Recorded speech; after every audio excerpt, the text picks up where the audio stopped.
आप सभी का हमारे YouTube channel Mahindra GS and math research centre में स्वागत है।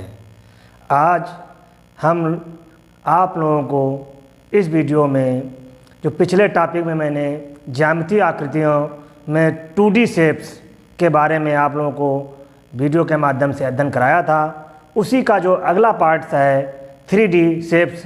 ज्यामिट्रिकल शेप्स में 3D शेप्स क्या होते हैं, उनका किस प्रकार से हम उसको जानते हैं, उसकी आकृति कैसी होती है, उसका एरिया कैसे निकालते हैं, उसका वॉल्यूम कैसे निकालते हैं, आयतन और क्षेत्रफल, उसके साथ साथ में उसकी सिमेट्री कैसी होती है, उसकी आकार में किस प्रकार से भिन्नता होती है, और उससे रिलेटेड कुछ और भी टॉपिक हैं, उनका आप इस वीडियो के माध्यम से अध्ययन करेंगे।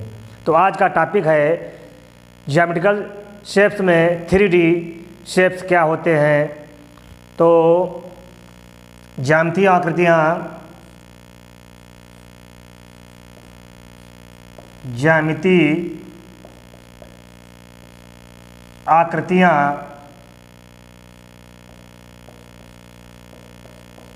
जिन्हें हम ज्यामिट्रिकल शेप कहते हैं इंग्लिश में,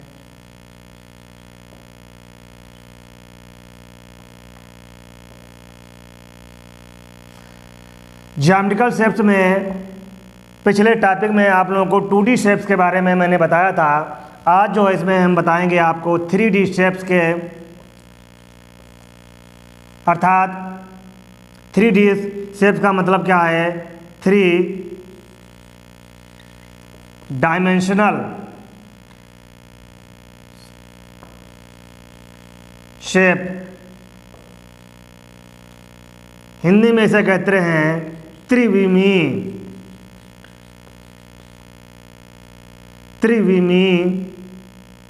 आकृतियाँ।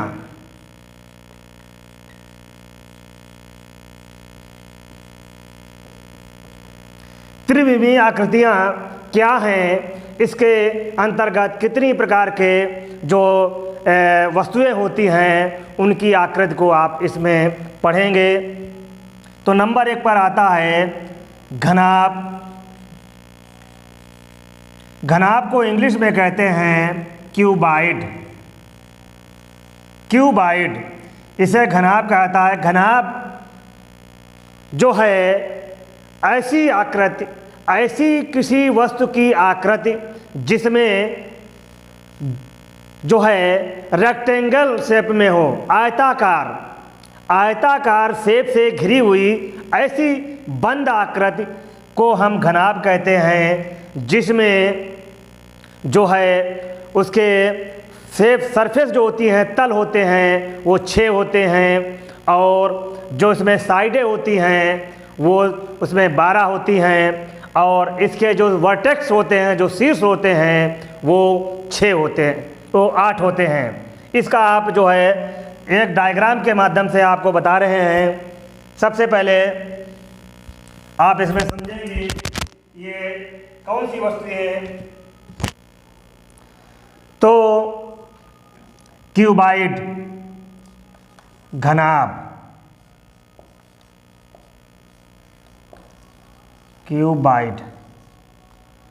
घनाभ अभी मैंने बताया आयताकार, 2 मतलब जो है आयताकार 6 आयताकार सरफेसों से, तलों से घिरी हुई आकृति को हम घनाभ कहते हैं। जैसे यहाँ पर एक कोई आयत है, मैंने एक आयत लिया यहाँ पर,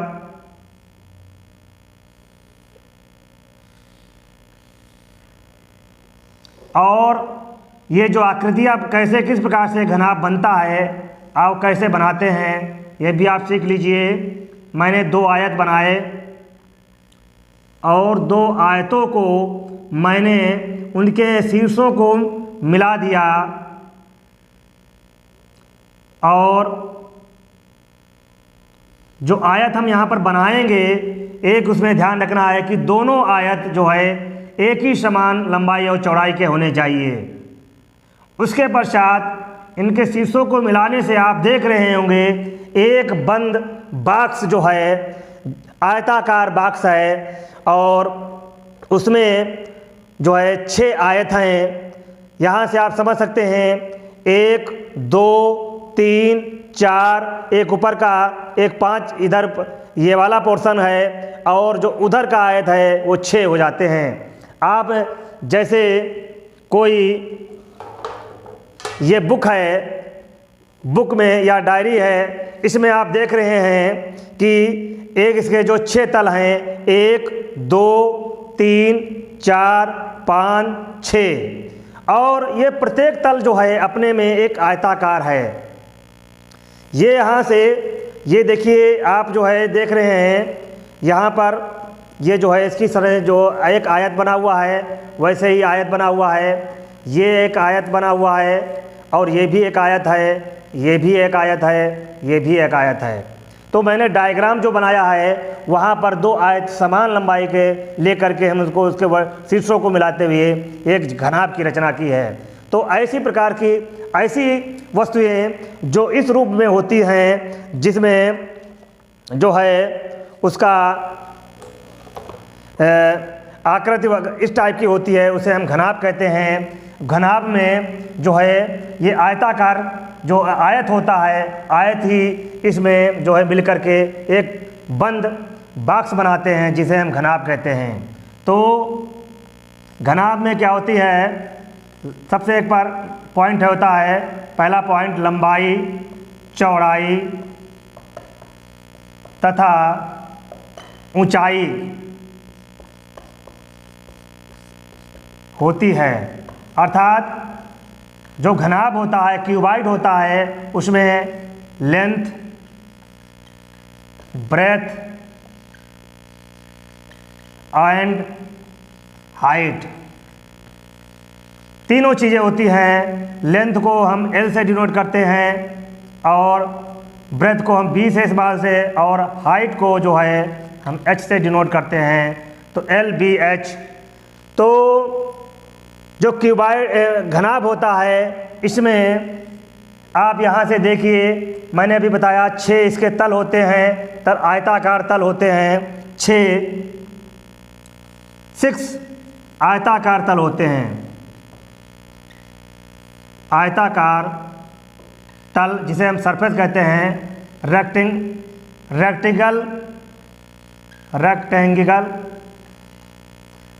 है, रेक्टेंगल सरफेस, आयताकार तल होते हैं 6 इसमें। और दूसरे नंबर पर क्या होते हैं, आप यहाँ पे देखिए, हमने बताया था 2 समान आयतकों को उनके शीर्षों को मिलाने से घनाभ बन रहा है। तो यहाँ पर, और ये देखिए आप, ये जो इसके ये जो होते हैं ये शीर्ष कहलाते हैं। इस प्रकार से आप देखें 1 2 3 4 5 6 7 8 जो है इसके शीर्ष होते हैं, जिसे हम वर्टेक्स कहते हैं।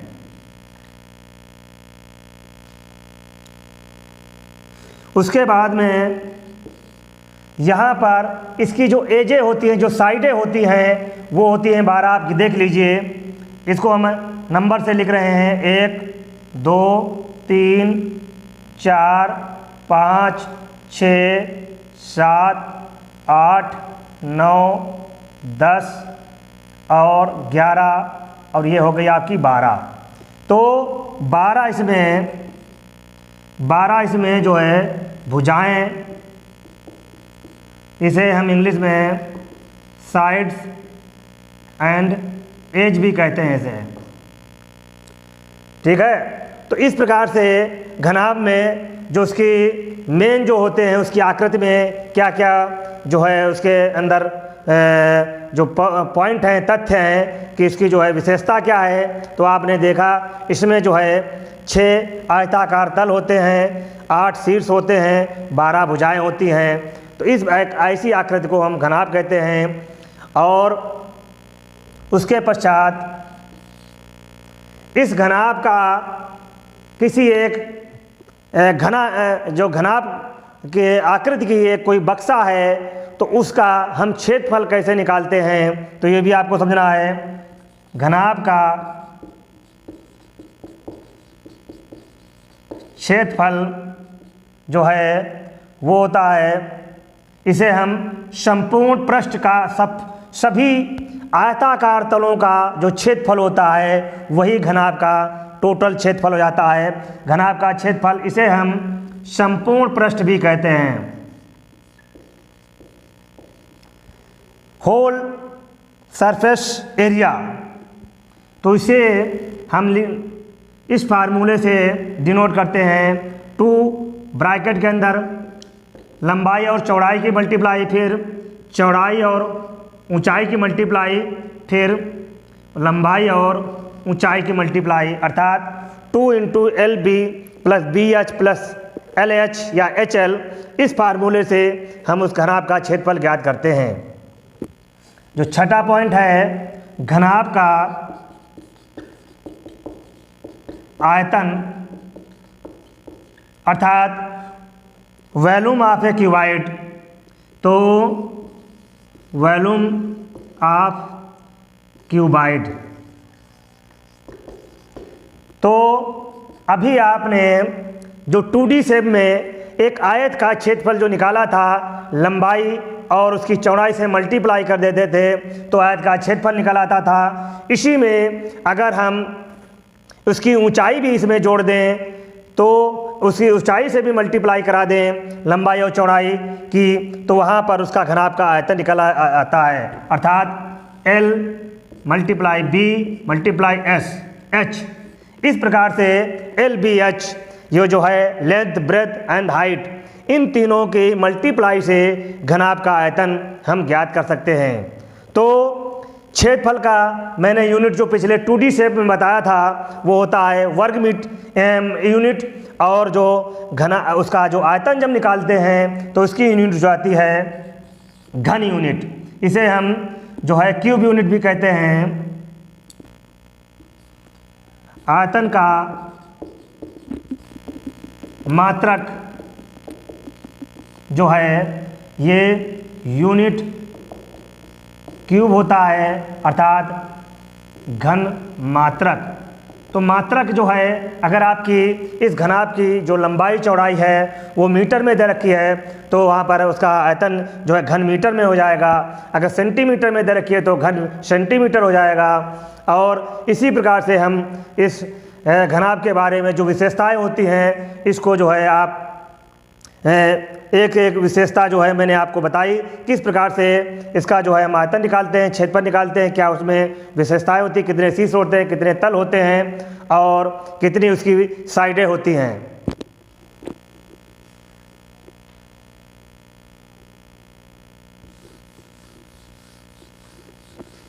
उसके पश्चात जो दूसरा 3D शेप की आकृति होती है जिसे हम घन कहते हैं। तो घन क्या होता है? दूसरी आकृति जो होती है 3D शेप में वो घन होती है। घन को हम क्यूब कहते हैं।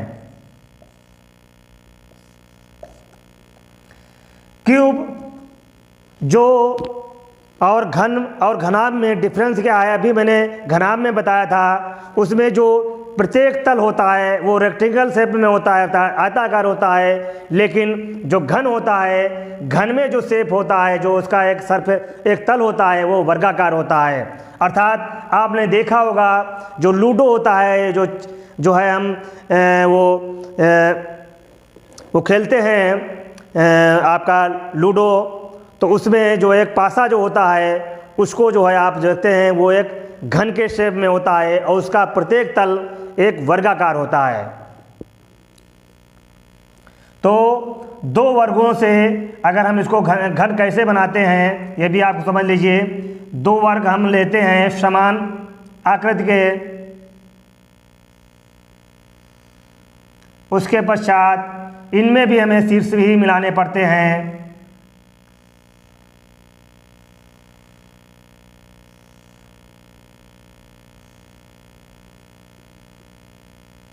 तो यहाँ से आप देख रहे हैं इसके शीर्षों को ही मिला रहे हैं।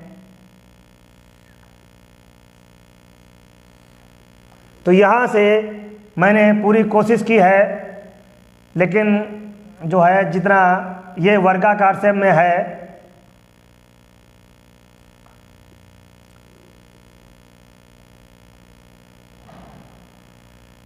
इस प्रकार से यहाँ पर इस घन की जो है एक डायग्राम मैंने बनाया है। तो यहाँ पर दो वर्गों को, समान आकृति के वर्गों को हम उनके शीर्षों को मिला करके एक घन की रचना की है।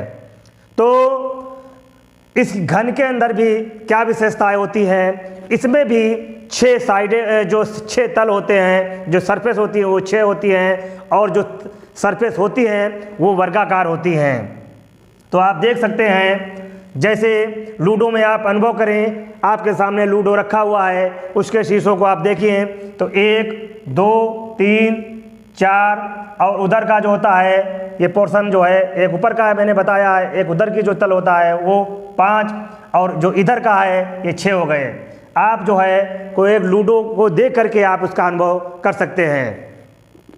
तो इसकी भी विशेषताएं क्या होती हैं? नंबर 1, इसमें भी जो है 6 तल होते हैं, और इसमें जब ये वर्गाकार है, इसका प्रत्येक तल वर्गाकार होता है, तो यहाँ पर इसकी साइडें सभी बराबर होती हैं। अर्थात इसमें लंबाई, चौड़ाई और ऊंचाई नहीं होती है, सिर्फ एक जैसे वर्ग में एक भुजा, सभी भुजाएं बराबर होती हैं, ऐसे साइड इसमें भी बराबर होती हैं। तो इसका इसमें कह सकते हैं प्रत्येक भुजा जो है बराबर होती है,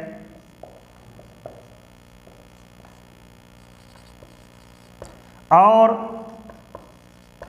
प्रत्येक तल वर्गाकार होता है।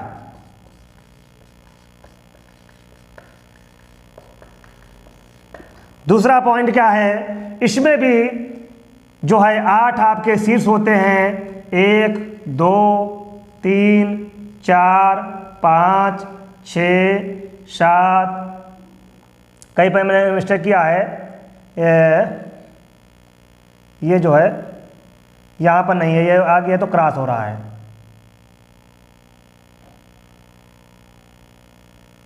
हाँ, तो आप देखिए 1 2 3 4 5 6 7 8, ये क्रॉस था। तो इसको जो है आप इससे अनुभव कर दीजिए, ये इसके शीर्ष हैं, तो यहाँ पर 8 जो है शीर्ष हैं, 8 शीर्ष होते हैं, जिसे हम वर्टेक्स कहते हैं।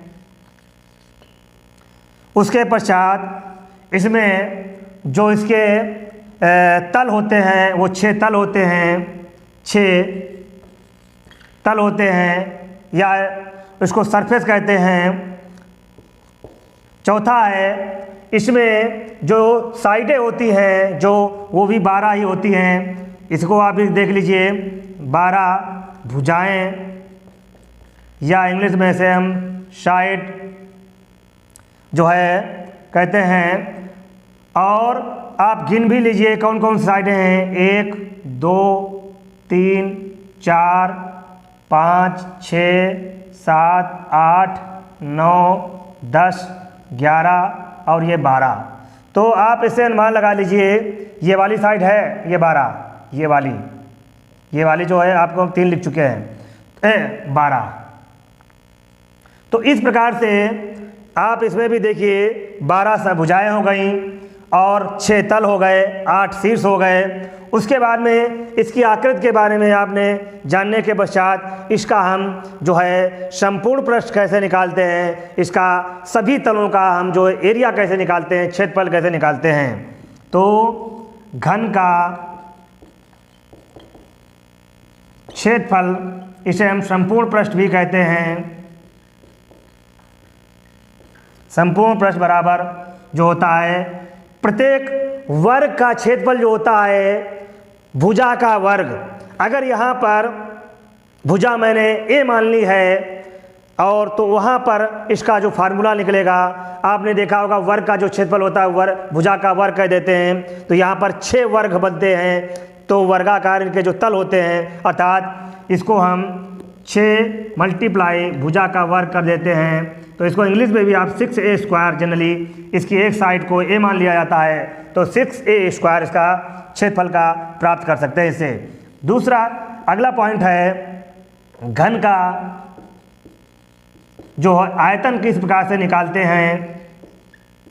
तो आयतन जैसे आपने अभी वर्ग का क्षेत्रफल पढ़ा, रेक्टेंगल में जो हम आयतन निकालते हैं उसमें उस एक आयत के क्षेत्रफल की अगर हम मल्टीप्लाई उसकी हाइट से कर देते हैं तो उस पूरे घनाभ का जो है आयतन प्राप्त हो जाता है। ऐसे ही इस वर्ग घन में एक वर्ग के क्षेत्रफल की सरफेस तल को अगर उसका क्षेत्रफल a² है और उसकी हाइट से मल्टीप्लाई कर दें, अर्थात इसकी हाइट भी a होती है, तो अर्थात 3 बार a² ये भुजा ये वर्ग का क्षेत्रफल हो गया और इसकी हाइट से मल्टीप्लाई कर देने पर पश्चात a³ हो जाता है, अर्थात इसे हम भुजा का क्यूब भी कहते हैं। अगर आपको घन का आयतन निकालना है तो भुजा का क्यूब कर दीजिए, भुजा का घन निकाल लीजिए तो उसका आयतन प्राप्त हो जाता है। इसकी यूनिट भी वही रहती है, तो वॉल्यूम जो आयतन निकालते हैं तो यहाँ पर उसका भी आयतन की घन मात्रक हो जाता है। और ये अगर लंबाई इसकी आप मीटर में दे रखी है तो घन मीटर हो जाता है, सेंटीमीटर में दे रखी तो घन सेंटीमीटर हो जाता है। मीटर क्यूब भी कहते हैं इसको। मैं जैसे आप यहाँ पर जो है मीटर लिखेंगे और यहाँ पर क्यूब लगाए तो मीटर क्यूब हो जाएगा, तो जो भी आप इसका वैल्यू निकलेगी, मान लिया ये जो है 125 मीटर क्यूब हो जाएगा या 125 घन मीटर हो जाएगा। अगर यही लंबाई आप इसके यहाँ 5 मीटर है तो इसका घन निकालेंगे तो 5×5 3 बार मल्टीप्लाई करेंगे 5×5 की, तो यहाँ से 125 घन मीटर हो जाएगा। इसको आप एग्जाम्पल के तौर भी समझ सकते हैं, 125 घन मीटर। कब? जब यहाँ पर यही जो है a है वो 5 मीटर दे रखा हो। तो इस प्रकार से घन क्या होता है, घन के अंदर क्या विशेषताएं होती हैं, उसका क्षेत्रफल कैसे निकालते हैं, उसका आयतन कैसे निकालते हैं। इसके बाद में जो 3D शेप में अगला जो शेप होती है वो होती है आपका जो है आपने देखा होगा इन्हीं दो से आपके घन और घनाभ से रिलेटेड दो और एक जो है आकृतियाँ होती हैं वस्तुओं की, उसे हम कहते हैं पिरामिड और प्रिज्म। तो जो इसका अगला टॉपिक है वो प्रिज्म, क्योंकि वर्ग से रिलेटेड है और इसमें घन और घनाभ से रिलेटेड अगला जो इसमें आकृति बनती है वो प्रिज्म होती है।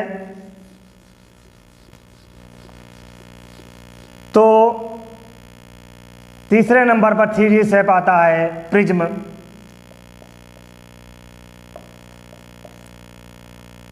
इसे इंग्लिश में भी हम प्रिज्म ही कहते हैं।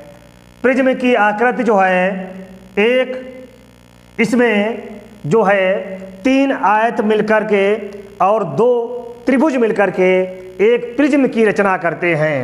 तो यहाँ पर जो है मैंने एक आयत बनाया है,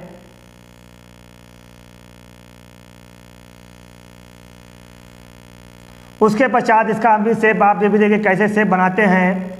मैंने यहाँ पर एक त्रिभुज बना लिया और एक त्रिभुज मैंने यहाँ पर इस हिसाब से बना लिया और मैंने क्या किया, इसको जो है एक इस प्रकार से मैंने इसको बना दिया।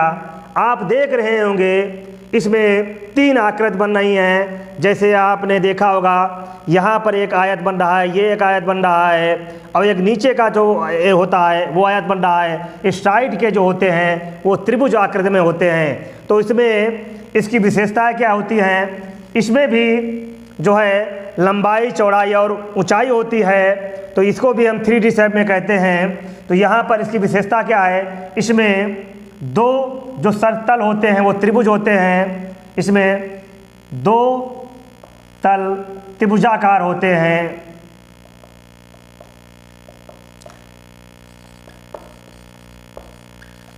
तथा जो 3 तल होते हैं, 3 तल जो होते हैं वो आयताकार होते हैं।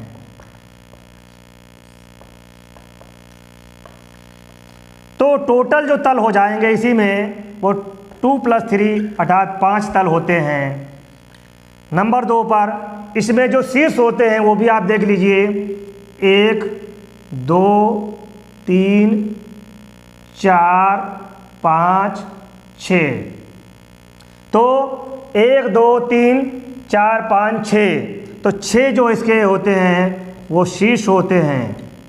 उसके बाद में इसकी जो साइडें होती हैं, जो एजेज होती हैं, वो आप देख लीजिए, 1 2 3 4 5 6 7 और 8। इसमें देखिए 1 2 3 4 5 6 7 8 इसकी जो साइडें होती हैं, भुजाएं होती हैं। उसके पश्चात जो है इसका भी हम क्षेत्रफल कैसे निकालते हैं, तो इसको भी आप समझ लीजिए। प्रिज्म का क्षेत्रफल बराबर क्या होता है। सबसे पहले हम इसको जो है बेस का जो क्षेत्रफल होता है, अर्थात इसके आधार का, आधार जो इसका एक आयताकार होता है, तो आधार का क्षेत्रफल इसे हम हिंदी में भी कह सकते हैं। उसके पश्चात 2 गुना कर देते हैं और उसके आधार का परिमाप गुणे ऊंचाई कर देते हैं। प्रिज्म का जो आयतन निकलता है, तो आधार का जो क्षेत्रफल होता है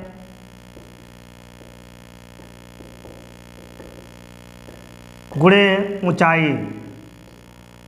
इस प्रकार से हम प्रिज्म का आयतन भी ज्ञात कर लेते हैं। इसका भी मात्रक वही रहता है, घन मीटर घन मात्रक आयतन का, और जो क्षेत्रफल निकलता है वो वर्ग मात्रक होता है। तो प्रिज्म के बारे में आपने डायग्राम, कैसी आकृति होती है, क्या क्या उसमें विशेषताएं होती है, इसको आपने जाना। अगला जो 3D शेप होता है वो होता है पिरामिड।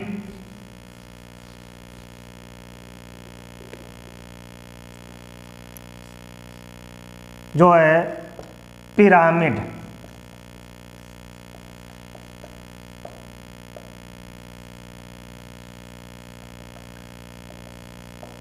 पिरामिड शेप क्या होता है, इसमें ए भी जो निचला जो तल होता है वो आयताकार होता है।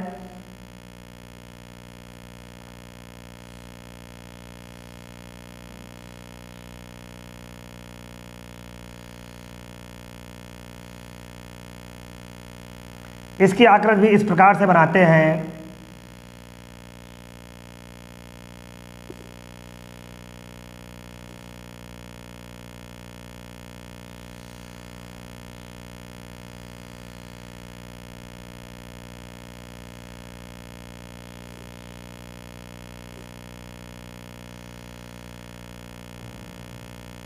इस प्रकार से इसकी जो आकृति बनती है, इसमें भी विशेषताएं क्या होती हैं।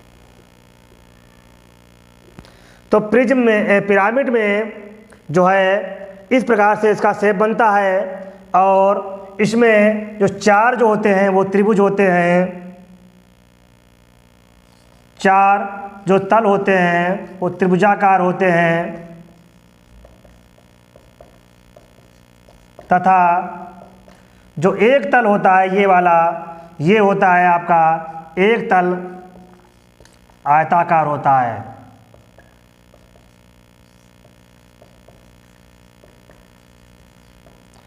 और दोनों तल जो है, कुल तल होते हैं 5 इसमें मिला करके, और इसके जो शीर्ष होते हैं वो देखिए आप, इसमें जो होते हैं 1 2 3 4 5 जो होते हैं, और इसके जो शीर्ष होते हैं वो 5 होते हैं। 1 2 3 4 5, तो 5 शीर्ष होते हैं। तीसरे नंबर पर आता है, इसमें भुजाएं कितनी होती हैं। भुजाएं होती हैं 8 साइडें। कैसे आप गिन लीजिए, 1 2 3 4 5 6 7 8। तो 8 जो है इसकी भुजाएं होती हैं, 8 भुजाएं होती हैं। इसका जो क्षेत्रफल निकालते हैं पिरामिड का, पिरामिड का जो क्षेत्रफल होता है, जो इसको जो है हम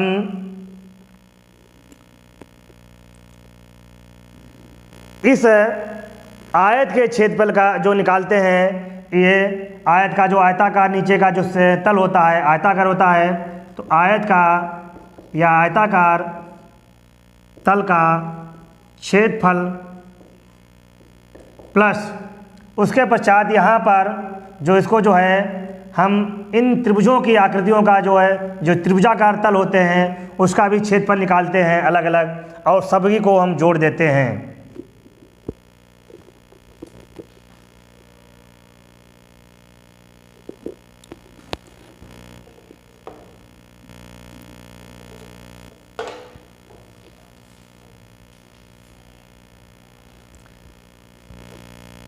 यहाँ से जो है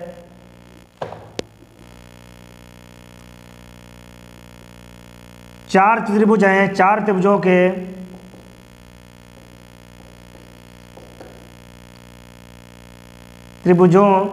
का क्षेत्रफल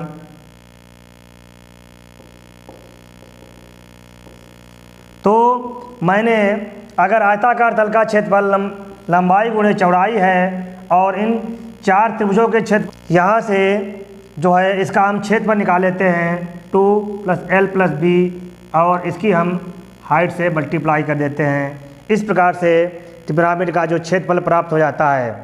जो पांचवा इसमें पॉइंट है, पिरामिड का आयतन जो होता है वो बेस का जो क्षेत्रफल होता है उसको निकाल लेते हैं, अर्थात आधार का क्षेत्रफल, उसकी ऊंचाई जो होती है वो लिख लेते हैं, और इसको जो है 1/3 से अगर भाग कर दें तो ये पिरामिड का आयतन प्राप्त हो जाता है, अर्थात 1/3 LBH ये पिरामिड का आयतन इससे फार्मूले से इस सूत्र से ज्ञात किया जाता है। पश्चात जो इसमें अगली आकृति होती है 3D शेप में, वो सिलेंडर जिसे हम बेलन कहते हैं, बेलन, इसे सिलेंडर भी कहते हैं।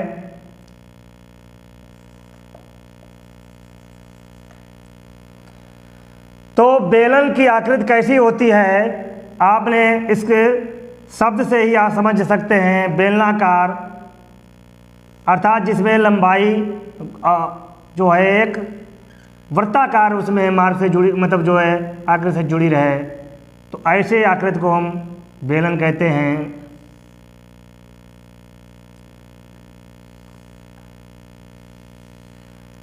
यहाँ पर ये इसकी लंबाई होती है और ये जो ऊपर नीचे के जो तल होते हैं ये वृत्ताकार होते हैं। तो यहाँ पर इसके जो तल होते हैं, यहाँ पर ये आप ये वृत्त होता है, समझ लीजिए वृत्ताकार, और यहाँ पर जो है 3 तल होते हैं, ये जो फ्लैट तल होते हैं, समतल होते हैं, और ये कवर्ड से होता है, वृक्क की आकृति में होता है, गोलाई में है। तो यहाँ पर एक कवर्ड फेस है, इसका एक ये हो जाएगा वृक्क तल, और ये समतल 2 हैं, अर्थात इसमें जो है 3 तल होते हैं। बेलन में जो है 2 वृत्ताकार तल होते हैं तथा वृत्ताकार तल तथा एक जो है ये कवर्ड जो है कवर्ड शेप होता है, ये वृक्क तल होता है, वृक्क तल, अर्थात कुल मिलाकर के 3 तल होते हैं। इसमें जो है शीर्ष नहीं होते हैं, इसमें शीर्ष नहीं होते हैं।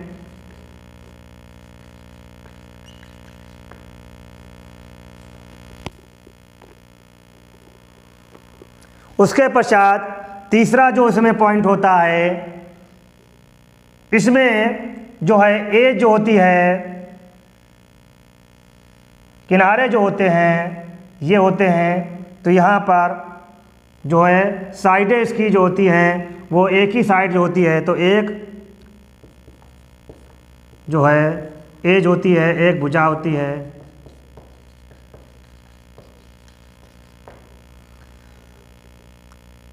उसके पश्चात इस बेलन में जो है इसकी आकृति, इसका जो इस बेलनाकार आकृति का हम क्षेत्रफल कैसे ज्ञात करते हैं, तो बेलन का जो क्षेत्रफल होता है,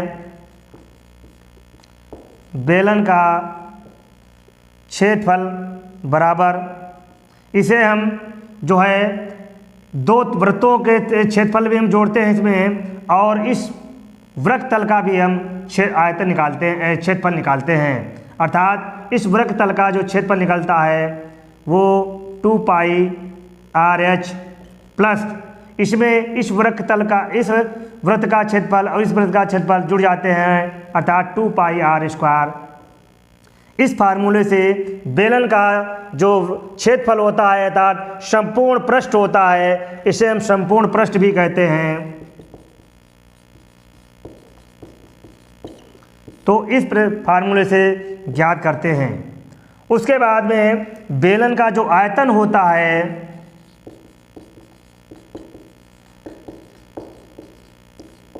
एक वृत्ताकार, इस वृत्त का जो क्षेत्रफल होता है और उसकी हाइट से जो मल्टीप्लाई कर दी जाती है, ये हाइट होती है, तो इसकी हाइट से मल्टीप्लाई कर देने के पश्चात जो है हमें बेलन का आयतन प्राप्त हो जाता है। अर्थात वृत्त का जो क्षेत्रफल होता है पाई आर स्क्वायर और ये जो हाइट होती है इसे मल्टीप्लाई करने से हमें बेलन का आयतन प्राप्त हो जाता है, अर्थात पाई आर स्क्वायर एच। उसके पश्चात इस शंख को इंग्लिश में कहते हैं कोन।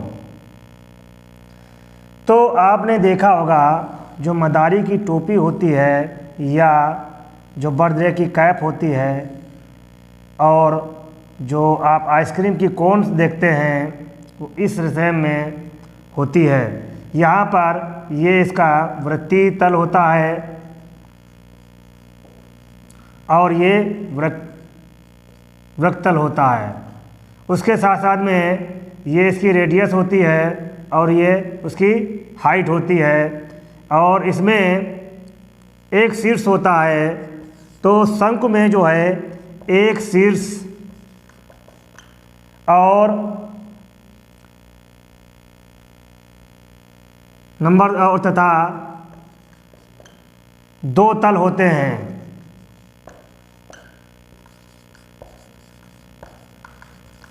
एक जो है वृत्त तल होता है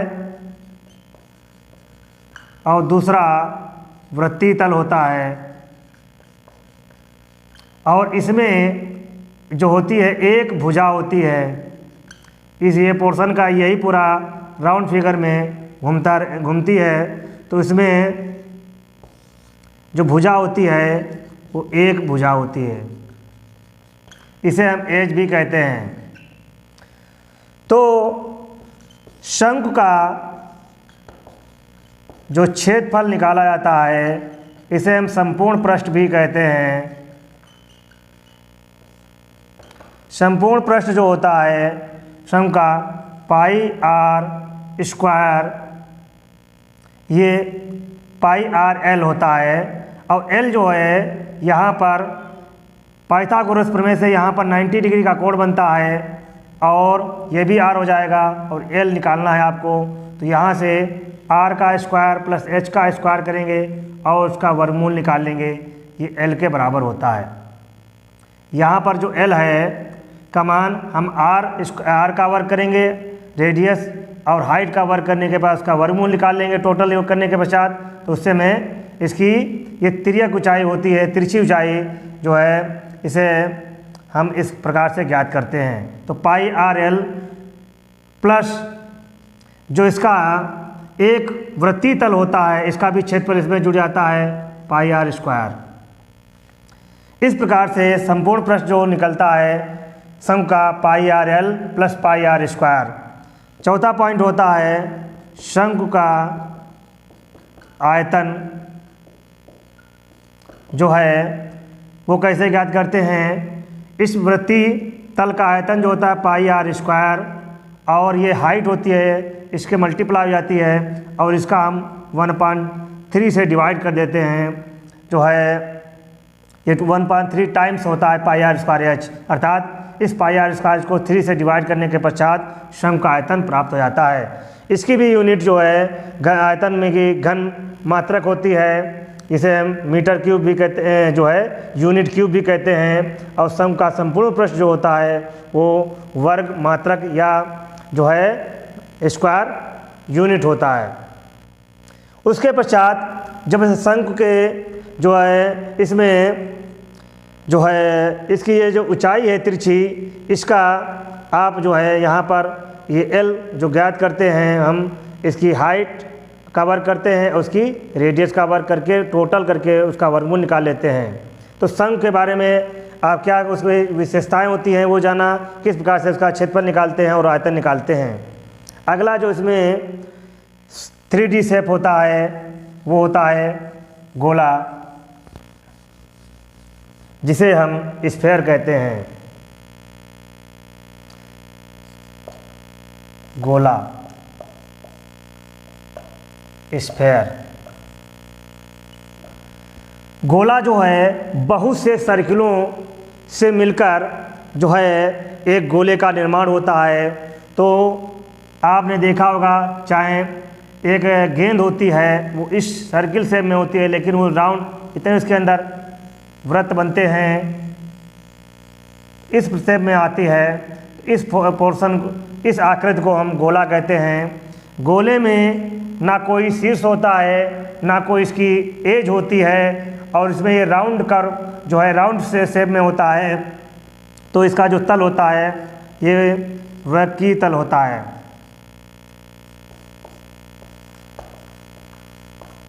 राउंड शेप में होता है।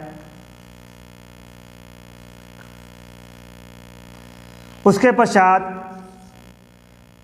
गोले का जो हम संपूर्ण पृष्ठ निकालते हैं,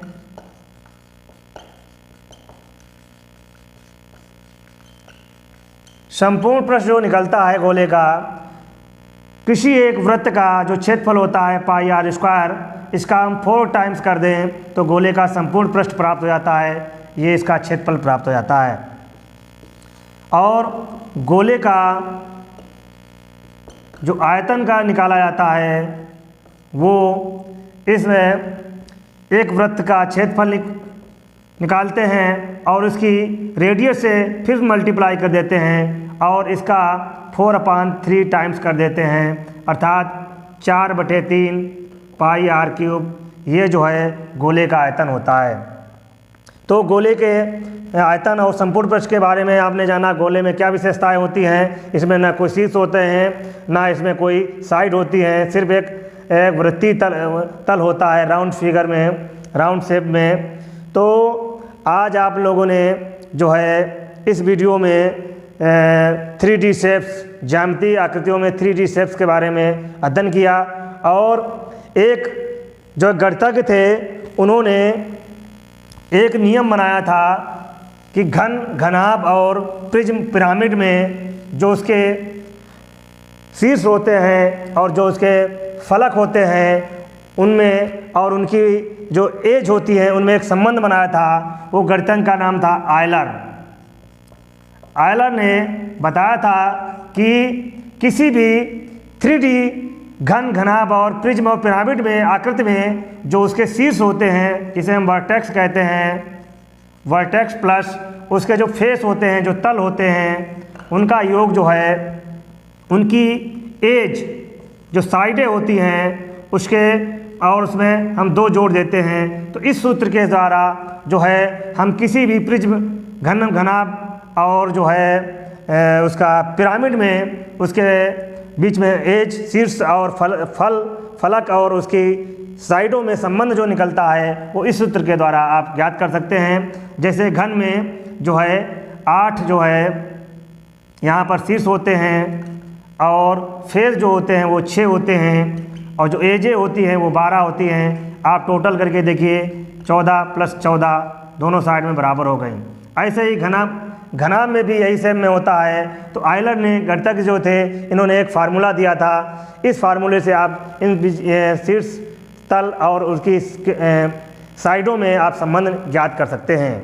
तो आज के इस वीडियो में जो आपको लोगों को कोई समस्या लग रही हो कहीं पर, तो उसको कमेंट बॉक्स में अपने कमेंट लिखें। और जो नए व्यूवर्स हैं वो मेरे चैनल को सब्सक्राइब करें, बेल आइकन बटन ऑल का बटन दबाएं, लाइक करें।